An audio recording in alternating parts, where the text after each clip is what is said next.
వాయువ్య బంగాళాఖాతం ఒరిస్సా తీరంలో ఈ ఏర్పడిన అల్పపీడనం దీని ప్రభావంతో రాష్ట్రంలో మోస్తారు నుంచి వర్షాలు పడే అవకాశం అయితే ఉంది. ఈ నేపథ్యంలో అయితే అక్కడ జిల్లాలో ఎలాంటి వర్షపాతం ఉంది, అలాగే రానున్న రోజుల్లో ఈ వర్ష ప్రభావం ఏ విధంగా ఉండబోతుందని చెప్పి విశాఖ వాతావరణ కేంద్రం అధికారి జగన్నాథ్ కుమార్ మనతో పాటు ఉన్నారు.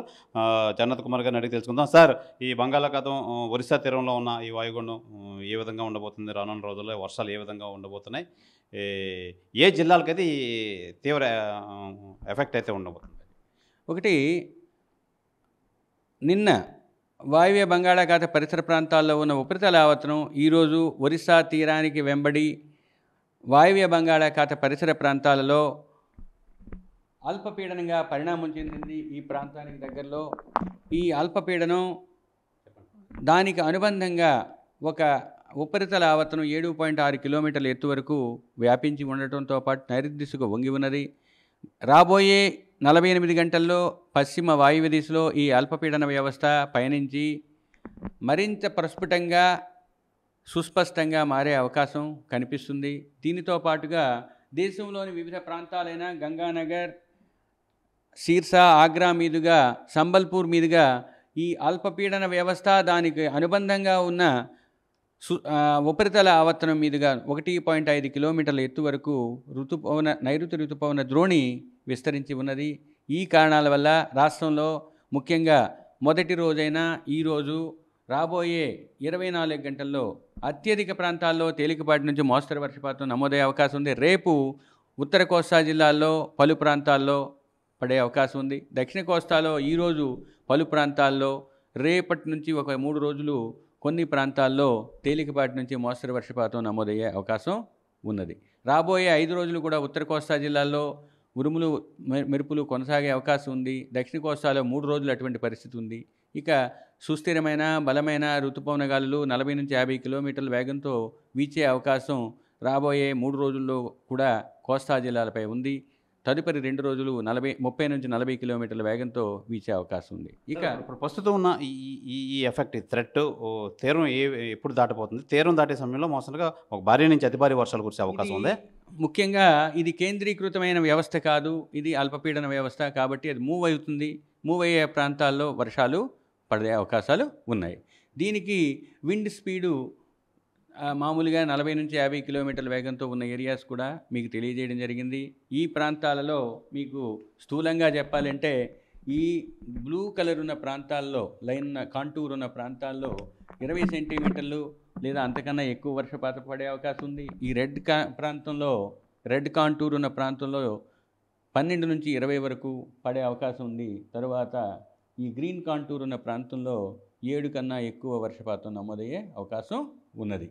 అంటే ఇంకా స్థూలంగా నిర్దిష్టంగా చెప్పాలంటే ఉత్తర కోస్తా జిల్లాలైన శ్రీకాకుళం, విజయనగరం, విశాఖపట్నం, అనకాపల్లి, కాకినాడతో పాటుగా అల్లూరి సీతారామరాజులోని 1-2 ప్రాంతాల్లో భారీ నుంచి అతి భారీ వర్షపాతం నమోదయ్యే అవకాశం ఉంది. ఉత్తర కోస్తా జిల్లాలే అయిన పార్వతీపురం, మన్యం, కోనసీమ, తూర్పుగోదావరి, ఏలూరు జిల్లాల్లోని 1-2 చోట్ల రాబోయే 24 గంటల్లో భారీ వర్షపాతం నమోదయ్యే అవకాశం ఉంది. తదుపరి 2 రోజులు ఉత్తర కోస్తా జిల్లాలైన అల్లూరితో పాటు ఏలూరులో 1-2 చోట్ల భారీ వర్షపాతం నమోదయ్యే అవకాశం ఉంది. వీటితో పాటుగా కోస్తా తీరం వెంబడి, తీరం ఆవల, ముఖ్యంగా ఉత్తర కోస్తా తీరం వెంబడి, తీరం ఆవల 40 నుంచి 50 కిలోమీటర్లు, గరిష్టంగా 60 కిలోమీటర్ల వేగంతో ఈదురుగాలులు వీచే అవకాశం ఉంది మొదటి 5 రోజులు.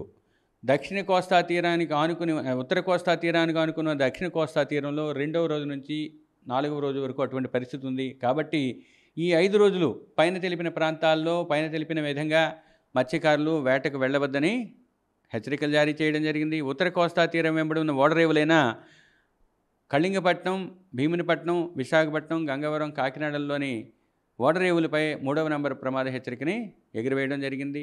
గడిచిన 24 గంటల్లో రాష్ట్రంలో ముఖ్యంగా ఉత్తర కోస్తా జిల్లాల్లో అన్ని ప్రాంతాలైన కళింగపట్నంలో 10 సెంటీమీటర్ల గరిష్ట వర్షపాతం నమోదైంది. మరియు పూసపాటిరేగ, విజయనగరం జిల్లాలోని పూసపాటిరేగలో 7 సెంటీమీటర్ల వర్షపాతం నమోదైంది. కోస్తా తీరంలో ముఖ్యంగా కోస్తా జిల్లాల్లో గడిచిన 24 గంటల్లో పలు ప్రాంతాల్లో తేలికపాటి నుంచి మోస్తరు వర్షపాతం నమోదైంది. ఈ నేపథ్యంలో మత్స్యకారులకు ఏ విధమైన అలర్ట్ అయితే ఇస్తున్నారు?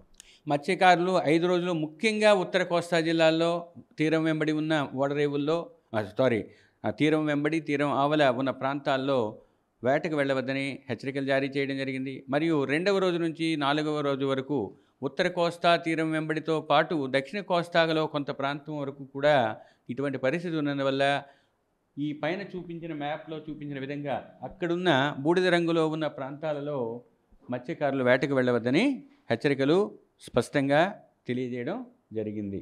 ఈ ఆరెంజ్ అలర్ట్ ఉన్న జిల్లాల్లో భారీ నుంచి అతి భారీ వర్షపాతం ఉన్నందువల్ల ఆయా జిల్లాలు మరింత అప్రమత్తంగా ఉండాల్సిందిగా ఆయా శాఖలకు తెలియజేయడం జరిగింది. ఇక ఎల్లో అలర్ట్ ఉన్న జిల్లాలు కూడా భారీ వర్షపాతం ఉండే అవకాశం ఉన్నందువల్ల ఆయా జిల్లాలు కూడా కొంచెం జాగ్రత్తగా చూసుకొని నడుచుకోవాల్సిందిగా కోరడం. ఆకుపచ్చ రంగులో ఉన్నది ఆకుపచ్చలో ఉన్నది తేలికపాటి నుంచి మోస్తరు వర్షపాతం పడే జిల్లాలు అంతే.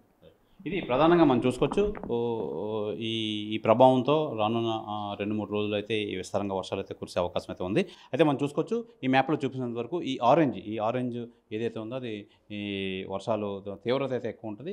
దాని మీద కొద్దిగా తగ్గే అవకాశం అయితే ఉంది ఎల్లో అలర్ట్. అయితే ఈ గ్రీన్ మొత్తం ఆకుపచ్చ ఉండే ఏ మ్యాప్కి సంబంధించినంత మోస్తారుగా వర్షం, దీనివల్ల పెద్ద ఎఫెక్ట్ ఏమి ఉండదు. అయితే ఈ నేపథ్యంలో ఈ మొత్తం ఈ తీవ్రం ఆరెంజ్ అలర్ట్ ఉన్న అయితే మటుకి చాలా తీవ్రంగా ఉంటుంది.